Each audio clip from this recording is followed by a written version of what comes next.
మేడల మీద మేడలు కట్టిన ఆ మేడలు నిన్ను కాపాడలేవు.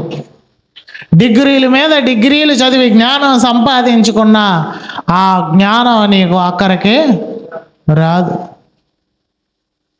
కోడిగుడ్ల మీద కోడిగుడ్లు, చికెన్ల మీద చికెన్లు, మటన్ల మీద మటన్లు తినేసి శరీరం బాగా బలంగా పెంచిన ఆ బలం నీకు అక్కడికి రాదు.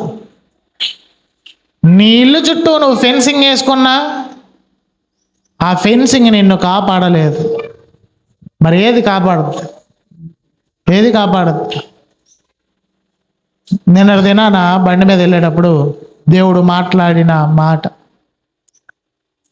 యేసుక్రీస్తు ప్రభువారు సేవ ప్రారంభంలో బాప్తిస్మం తీసుకున్న తర్వాత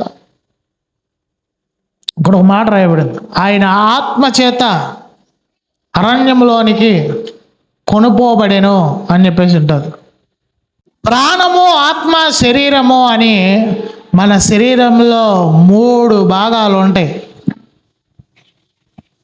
ప్రాణాన్ని మధ్యలో పెట్టి శరీరము, ఆత్మ.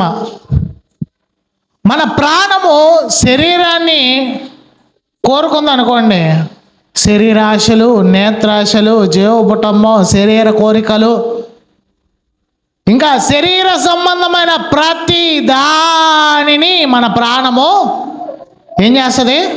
సంపాదించుకుంటుంది. అదే ప్రాణము ఆత్మతో ఎంగేజ్ అయ్యి ఉందనుకోండి, అర్థమైందా? హల్లెలూయా. అదే ప్రాణము ఆత్మతో జత చేయబడింది అనుకోండి, అప్పుడు ఆత్మ సంబంధమైన వాటిని మాత్రమే ప్రాణము కోరుకుంటుంది. భూ సంబంధమైన వాటి మీద కాకుండా పర సంబంధమైనవి పైనున్న వాటి మీద మన యొక్క ప్రాణము, మన యొక్క ఆత్మ కోరుకుంటుంది. హల్లెలూయా.